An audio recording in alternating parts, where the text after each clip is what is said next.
میں اہل سنت میں سے اور اہل تشیع میں سے سب سے زیادہ محبت اہل حدیث کے ساتھ کرتا ہوں. اس کی وجہ یہ ہے کہ یہی ایک مکتبہ فکر ہے جن کے سامنے جب صحیح الاسناد احادیث رکھی جاتی ہیں تو ان کو اپنا کوئی بزرگ یاد نہیں آتا. وہ کہتے ہیں بھئی حدیث صحیح ثابت ہوگی، یہی ہمارا مذہب ہے، اور اگر ہم کسی حدیث پر عمل کر رہے تھے اور وہ ضعیف تھی ہم چھوڑ دیں گے. کتنے عرصے سے عمل کر رہے تھے کہ وطروں میں رکوع سے بعد دعا پڑھا کرتے تھے ہاتھ اٹھا کے. جب ثابت ہو گیا کہ نہیں ہے تو دارالاسلام جو اہل حدیث کا سب سے بڑا مکتبہ ہے انہوں نے اس کتاب میں لکھ دیا کہ رکوع کے بعد ثابت نہیں ہے، رکوع سے پہلے ہی قنوت وتر کرنا ہے، رکوع کے بعد قنوت نازلہ ہے. صحیح بخاری میں بھی موجود ہے کہ اس شخص نے جھوٹ کہا جس نے کہا کہ اللہ کے نبی صلی اللہ علیہ وسلم رکوع کے بعد دعائے قنوت پڑھتے تھے. وہ تو آپ نے 1 مہینہ پڑھی قنوت نازلہ میں، ورنہ پہلے ہی پڑھا کرتے تھے. انہوں نے رجوع کیا. ایون ہمارے اسلام آباد میں دارالاسلام مسجد اہل حدیث کی پچھلے سال انہوں نے باقاعدہ بروشر تقسیم کیا، حالانکہ وہاں چوتھے دن قربانی بھی ہوتی تھی. ریٹن فارم میں انہوں نے رجوع کیا کہ بھئی قربانی کے 3 ہی دن ہیں. اور میں ان تمام چیزوں کا کریڈٹ جو ہے ایک پرسنالٹی کو دیتا ہوں جو میں سمجھتا ہوں، جو میں نے پہلے بھی کہا، چاہے یزید والا مسئلہ ہو چاہے یہ مسئلہ ہو، اہل حدیث کا قبلہ ایک دفعہ درست کر دیا وہ حافظ شیخ زبیر علی زئی صاحب حفظہ اللہ ہے. اللہ تعالیٰ ان کے علم اور عمل میں برکت عطا فرمائے. انہوں نے یہ مسئلہ الحمدللہ آج سے 5 سال پہلے ایکسپوز کیا. ان کا رسالہ جو الحدیث نکلتا ہے 44 نمبر رسالہ، آج سے 5 سال پہلے 1428 ہجری میں ذوالحجہ کے مہینے ہی میں جنوری 2008 میں ان کا رسالہ نکلا. اس میں انہوں نے لکھ دیا کہ یہ چوتھے دن والی روایت جو ہے یہ پکی ضعیف ہے. اور الحمدللہ آج 5 سال گزرنے کو آئے ہیں، کسی بندے نے اس کا علمی جواب نہیں دیا، جواب ہے ہی نہیں. Point number 13. تو یہ سب سے بڑا تھا. اب تھوڑے سے پوائنٹس رہ گئے، انشاءاللہ تھوڑے دیر میں یہ کور ہو جائیں گے کہ گوشت کے کتنے حصے کیے جائیں. یہ بھی بڑا کریٹیکل مسئلہ ہے. تو کوئی صحیح حدیث تو دور کی بات، ضعیف روایت بھی نہیں ہے کہ گوشت کے 3 حصے کیے جائیں. ایک رشتہ داروں کے لیے، ایک غریبوں کے لیے، ایک اپنے لیے. سارا خود بھی کھا سکتے ہیں، کوئی مسئلہ نہیں ہے، لیکن پریفریبل یہ ہے کہ غریبوں اور محتاجوں کو بھی کھلایا جائے. وہ میں انشاءاللہ بتا دوں گا بعد میں. اور وہ ہے اگلا پوائنٹ. اور یہاں بات یاد رکھیں، حنفی بھی یہ بات نہیں مانتے. ان کے علماء ضرور کہتے ہیں کہ 3 حصے کریں، لیکن وہ بھی یہ بات ان کی کتابوں میں موجود ہے کہ 3 حصے کرنا ضروری نہیں، سارا خود بھی کھا سکتے ہیں. وہ پوائنٹ نمبر 14 ہے کہ سورۃ الحج کی آیت نمبر 28 میں اللہ تعالیٰ نے فرمایا، اور وہ میں آیت انشاءاللہ آخر میں پڑھ بھی دوں گا، کہ آپ صلی اللہ علیہ وسلم پر یہ آیت مبارکہ جو نازل ہوئی اس میں فرمایا گیا کہ قربانی جب حج کی کرو تو خود بھی کھاؤ اور محتاجوں اور غریبوں کو بھی کھلاؤ. تو کیٹاگوریکل مینشن ہوا کہ خود بھی کھانا ہے اور غریبوں کو بھی کھلانا ہے. اور صحیح بخاری اور صحیح مسلم کی متفق علیہ حدیث ہے، آپ صلی اللہ علیہ وسلم نے فرمایا تم میں سے جس نے بھی قربانی کی ہے تو 3 دن سے زیادہ وہ اپنے گھر گوشت سٹور نہ کرے. پھر اگلے سال آپ صلی اللہ علیہ وسلم سے صحابہ نے پوچھا یا رسول اللہ آپ نے پچھلی دفعہ تو کہا تھا 3 دن سے زیادہ گوشت نہیں رکھنا، تو اس سال بھی ہم یہی کریں؟ تو آپ صلی اللہ علیہ وسلم فرمایا نہیں، پچھلے سال میں نے اس لیے کہا تھا کہ قحط کا زمانہ تھا اور میں نہیں چاہتا تھا تم سارا گوشت جو ہے وہ اپنے پاس رکھو، اپنے غریب بھائیوں کو بھی کھلاؤ، اس لیے میں نے تم پر یہ پابندی لگائی تھی کہ 3 دن سے زیادہ گوشت سٹور نہیں کرنا اور سارا صدقہ اور خیرات کر دینا ہے. اب گوشت خود بھی کھاؤ، غریبوں کو بھی کھلاؤ اور ذخیرہ بھی کر لو. یہ بخاری اور مسلم متفق علیہ حدیث ہے. اس حدیث میں بھی اشارہ مل گیا کہ قربانی کے 3 دن ہے، اشارہ ملا 3 دن سے زیادہ نہیں رکھنا. اور یہ بھی پوائنٹ شیخ زبیر علی زئی صاحب نے ایکسپلور کیا، اور واقعی حقیقت بات ہے کہ اس کے اندر امپلائڈ ہے کہ 3 دن قربانی ہے. بخاری مسلم کی حدیث میں 3 دن سے زیادہ گوشت نہیں ہے. پوائنٹ نمبر 15 کیا قربانی کے گوشت تک روزہ رکھا جائے گا؟ یہ بھی پوائنٹ اکثر لوگوں میں یہ مشہور ہے کہ جی وہ گوشت پکے گا پھر آپ نے روزہ کھولنا ہے. دیکھیں اندازہ کریں، حالانکہ میں پہلے بھی بتا چکا کہ بخاری اور مسلم کی متفق علیہ حدیث ہے کہ 2 دن تو روزہ ہے ہی نہیں ہے، عید الفطر اور عید الاضحیٰ. اور صحیح مسلم ہے کہ یوم تشریق بھی کھانے پینے کے دن ہے، ان میں بھی روزے سے اوائڈ کرنا چاہیے، کھانے پینے کے دن. یہ پتہ نہیں مسئلہ کہاں سے نکالا. البتہ ایک بات ضرور ہے، وہ جامعہ ترمذی میں ہے صحیح سند کے ساتھ کہ آپ صلی اللہ علیہ وسلم نے فرمایا کہ جو عید الفطر کے لیے آپ صلی اللہ علیہ وسلم جب جایا کرتے تھے تو آپ صلی اللہ علیہ وسلم گھر سے کچھ کھا کر جایا کرتے تھے چھوٹی عید کے لیے، اور بڑی عید کے لیے جب آپ صلی اللہ علیہ وسلم جایا کرتے تو بغیر کھائے پیے جایا کرتے اور واپسی پر آ کر کھایا کرتے. اس میں یہ موجود نہیں کہ وہ گوشت پکا کے کھاتے تھے، بس یہ کہ واپسی پر آ کر کھاتے تھے، یعنی جاتے وقت کچھ نہیں کھانا. البتہ یہ ضرور ہے کہ اگر جلدی قربانی ہو جاتی ہے بالکل ارلی ان دا مارننگ تو سب سے بہتر یہ ہے کہ آپ اسی گوشت کے ساتھ ناشتہ کریں. لیکن وہ قربانی ہونی ہے 2 دن، دوسرے دن اگر آپ کو ٹائم دیا ہوا ہے کسی مدرسے والے تو 2 دن کا روزہ رکھیں گے، تو یہ عقلی طور پہ ہی غلط ہے بات. دیکھیں نا عقل میں نہیں بات بیٹھتی ہے. یہ ہو گیا وہ الزامی جواب جس کو پنجابی میں پھکی کہتے ہیں. تو جس کو تیسرا دن ملا تو بندہ ہی مارا جائے گا عید کے چکر میں. تو یہ بات سمجھ لیں کہ عید کے بعد کھانا، یعنی عید سے پہلے کھانا نہیں، عید کے بعد آ کر کھائیں. تو یہ نہیں. ہاں یہ ضرور ہے الحمدللہ صحیح مسلم میں مولا علی رضی اللہ تعالیٰ عنہ 100 اونٹ لے کر آئے یمن سے حج کے موقع پر. صحیح مسلم میں وہ ڈیٹیل حدیث ہے. یہ وہی حدیث ہے 2950 نمبر حدیث جس میں حجۃ الوداع کا حضور کا خطبہ بھی ہے. میں اپنے بعد تم میں وہ چیز چھوڑ کر جا رہا ہوں، اگر مضبوطی سے پکڑ لیا کبھی گمراہ نہیں ہو گئے، وہ اللہ کی کتاب ہے. صحیح مسلم میں اللہ کی کتاب. جابر بن عبداللہ رضی اللہ تعالیٰ عنہ سے روایت. پھر جابر بن عبداللہ کہتے ہیں کہ سیدنا علی 100 اونٹ لے کر آئے. نبی صلی اللہ علیہ وسلم نے اپنے مبارک ہاتھوں سے 63 اونٹ قربان کیے، اور اس میں اشارہ موجود تھا کہ یہ آپ کا آخری سال ہے، کیونکہ 63 سال ہی آپ کی زندگی ہوئی. آپ نے پوری زندگی کی قربانیاں ایک دفعہ کی 63 اونٹ. یہ تو بعد میں پتا چلا نا. اور بخاری اور مسلم میں حدیث ہے بڑی رکت والی. صحابہ کہتے ہیں حضور ہم میں موجود تھے اور ہم کہا کرتے تھے یہ حجۃ الوداع ہے. یہ واو پہ زبر ہے، ودا نہیں لفظ ہوتا، حجۃ الوداع. لیکن ہمیں اس وقت نہیں پتا تھا ہم اسے حجۃ الوداع کیوں کہتے ہیں، حالانکہ الوداع ہی تھا. تو بعد میں پتا چلا یہ حجۃ الوداع کیوں ہے، آپ صلی اللہ علیہ وسلم کا وہ آخری سال تھا. تو حجۃ الوداع کے موقع پر آپ صلی اللہ علیہ وسلم نے 63 اونٹ اپنے مبارک ہاتھوں سے قربان کیے، اور پھر 37 اونٹ سیدنا علی کو کہا کہ تم قربان کرو. تو سیدنا علی نے وہ 37 اونٹ قربان کر کے 100 کا ہنسا پورا کیا. پھر جابر بن عبداللہ کہتے ہیں آپ صلی اللہ علیہ وسلم نے حکم فرمایا کہ ہر اونٹ میں سے ایک ایک گوشت کی بوٹی لی جائے 100 اونٹوں میں سے، اور پھر اس کو ایک دیگ میں پکایا جائے. یعنی 100 اونٹوں کی ایک ایک بوٹی لے کر وہ پھر دیگ میں پکائی گئی.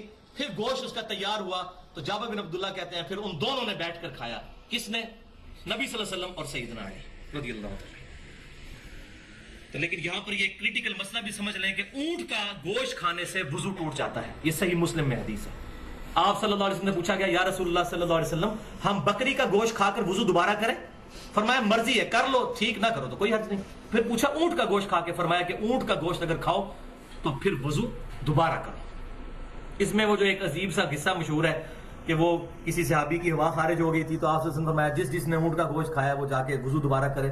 وہ روایت کوئی ثابت نہیں ہے. اس میں تو واضح صحابی خود پوچھ رہے ہیں کہ بکری کا گوشت کھا کے، فرمایا نہیں کرنا، اونٹ کا گوشت فرمایا کرنا ہے. تو اونٹ کا گوشت کھانے سے وضو ٹوٹ جاتا ہے. وضو، غسل، تیمم اور طہارت کے مسائل پر میری پوری گفتگو ہے اہلسنتپاک.com پر، مسئلہ نمبر 42 کے نام سے 2 گھنٹے اور 20 منٹ کی اس میں نے ڈیٹیل کے ساتھ احکام بتائے ہیں. اب الحمدللہ 5-7 منٹ میں یہ آخری 2 پوائنٹ کور ہوں گے اور ہماری گفتگو الحمدللہ کنکلوڈ ہو جائے گی. Point number 16، second last point, کھال کا مصرف کیا ہونا چاہیے؟ کیونکہ کھال تو بڑی مصیبت بن گئی ہے. پہلے تو خالی مولوی لڑتے تھے کھالوں کے لیے، اور ان کا بس چلے تو آپ کی کھال بھی عید والے دن اتار کے لے جائیں اور جا کے اس کو بیچ کے تو اس سے جو ہے چندہ اکٹھا کریں. لیکن اب سیاسی جماعتیں بھی میدان عمل میں اتر آئی ہیں، خصوصاً کراچی شہر کے اندر تو عید قرباں پر قتل ہو جاتے ہیں کھال کے چکر میں. وہ 1.5-2 ہزار کی کھال ہوتی ہے اور بندہ مار دیتے ہیں. یہ کھال ہم نے لے کے جانی، وہ کہتے ہیں ہم نے لے کے جانی. پھر ایک ایک مکتبہ فکر میں، بریلویوں میں، دیوبندیوں میں، اہل حدیث، اہل تشیع میں، ان میں بھی جتنی پارٹیاں بنی ہیں وہ آپس میں کھال کے پیچھے لڑتے ہیں. اور بعض لوگ تو بیچارے صرف اس لیے 2 قربانیاں کرتے ہیں کہ ایک پارٹی کو ایک کھال دیں گے، دوسرے کو دوسرے کو، تاکہ دونوں خوش رہیں. ٹھیک ہے، یہ بالکل حقیقت ہے. اور یہ سارا مسئلہ بھی بین الملک فتنہ مال. پھر ریپیٹ کروں گا مسئلہ نمبر 51، 1.5 گھنٹے کی گفتگو، رزق حرام، فتنہ مال اور دنیا پرستی کا انجام اور اس کا علاج. آج تک کسی بندے نے رزق حرام پہ یہ گفتگو نہیں کی ہے. کیوں؟ کہ وہ پرٹیکولر آیات ہے ہی علماء کے بارے میں ہے کہ یہ حرام خور ہے. وہ ساری آیات میں نے پیش کی. امت کے بارے میں تو بعد میں ہے.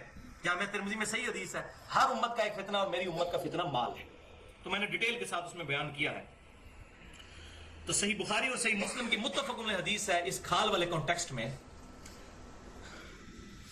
کہ سیدنا علی رضی اللہ تعالیٰ عنہ کہتے ہیں کہ نبی صلی اللہ علیہ وسلم نے میری ڈیوٹی لگائی تھی اونٹوں پر کہ میں اونٹوں کی قربانی کے لیے ان سے پہلے جو ہے ان کی نگرانی کروں، اس کے بعد ان کی لگاموں کو اور ان کے پالان جو ان پر رکھے ہوتے ہیں اور لگامیں جو ساتھ ہوتی ہیں ان کو اور ان کی کھال کو صدقہ کروں، اور کسائی کو یعنی قصاب کو اس کی اجرت نہ دوں کہ اس کے کھال اس کے حوالے کر دی جائے کہ یہ اجرت ہے تمہارے قربان کرنے کی، اپنی طرف سے اجرت دو. یہ آپ صلی اللہ علیہ وسلم کی حدیث صحیح بخاری اور صحیح مسلم میں ہے. سیدنا علی کو آپ صلی اللہ علیہ وسلم نے کیٹاگوریکل مینشن کیا کہ اس کے ساتھ جو رسی لگی ہوئی ہے، لگام بھی لگی ہے، پالان بھی لگا ہوا ہے، جو جو چیزیں اونٹ کے ساتھ ہیں اس کی کھال یہ تمام صدقہ ہوگی، اور اس کا مصرف وہی ہوگا جو گوشت کا مصرف ہے، یعنی خود بھی استعمال میں لا سکتے ہیں کھال کو. وہ صحیح مسلم میں حدیث ہے کہ آپ صلی اللہ علیہ وسلم نے کھال اپنے ذاتی استعمال میں لانے کی بھی اجازت مرحمت فرمائی ہے. یعنی گوشت بھی ہم استعمال کر سکتے ہیں، کھال بھی. اس وقت صحابہ کرام علیہ رضوان گھروں میں مسلح بنا لیا کرتے تھے کھالوں کا، ڈول بنا لیا کرتے تھے اس چمڑے کا، خود استعمال کر سکتے ہیں. اب مصرف کیا ہے اس کا؟ تو بھائیو پہلا مصرف تو یہ ہے کہ غریب رشتہ داروں کو صدقہ اور خیرات کیا جائے، کیونکہ قرآن پاک میں سب سے زیادہ زور جو ہے وہ رشتہ داروں سے حسن سلوک. اس کے بعد جو بھی لوگ دین کے لیے کام کر رہے ہیں یا این جی اوز ہیں، مثال کے طور پر عیدی ویلفیئر ٹرسٹ والے ہیں، شوکت خانم والے ہیں، اسی طریقے سے الخدمت فاؤنڈیشن ہے جماعت اسلامی کی، وہ ہے، اسی طریقے سے فلاح انسانیت جماعت دعوت کی ایک ہے جو یہ کام کر رہے ہیں. تو جو بھی خدمت خلق کے لیے کام کر رہا ہے ان کو بھی دی جا سکتی ہے کھال. الحمدللہ اس میں کوئی مسئلہ نہیں. پوائنٹ نمبر 17، آخری پوائنٹ، اور یہ خصوصاً بیرون ملک مقیم مسلمانوں کے لیے، کیا غیر مسلم کو قربانی کا گوشت دیا جا سکتا ہے یا نہیں؟ انشاءاللہ میری علم کے حد تک اب کوئی مسئلہ ایسا نہیں جو میں نے ایڈریس نہ کیا ہو. تو یہ مسئلہ بھی اب سمجھ لیجئے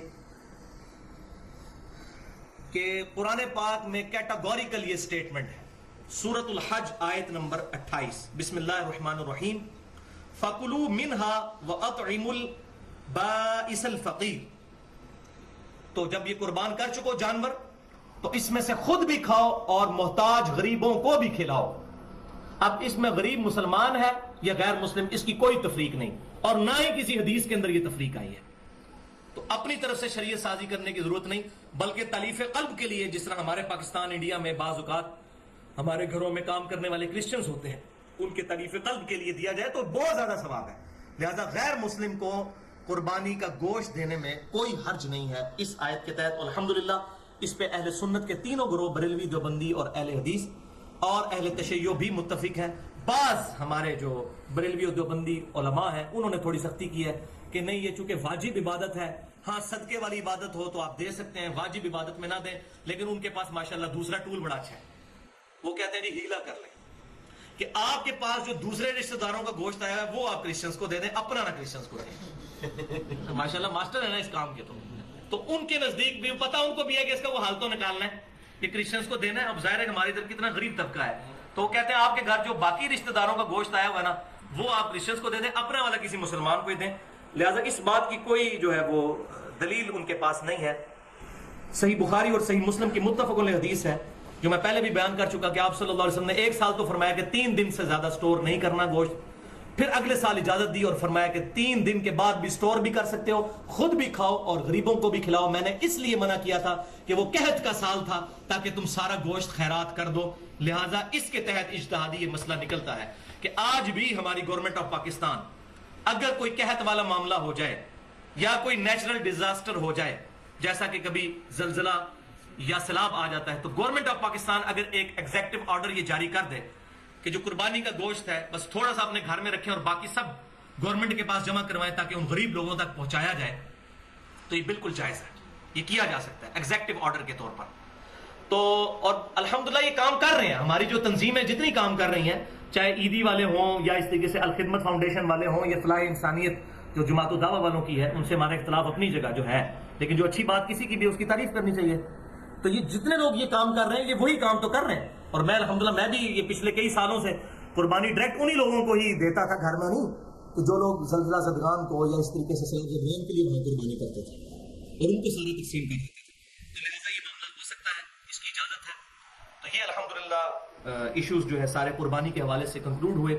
اللہ تعالیٰ سے دعا ہے جو میں نے حق بات آج کہی ہمارے دلوں میں راسخ فرمائے، اور اگر جذبات میں میرے منہ سے کوئی غلط بات نکل گئی تو اللہ تعالیٰ ہمارے دلوں سے معاف کر دے. ہمیں کتاب و سنت کو سلف کے منہج کے مطابق سمجھنے اور دوسروں تک پہنچانے کی توفیق عطا فرمائے، اجماع امت کو حجت مانتے ہوئے. اور جب کبھی ضرورت ہو تو قیاس کو جائز سمجھتے ہوئے سبحانک اللہم و بحمدک اشہد ان لا الہ الا انت استغفرک و اتوب الیک وما علینا الا البلاغ المبین. جزاکم اللہ خیر.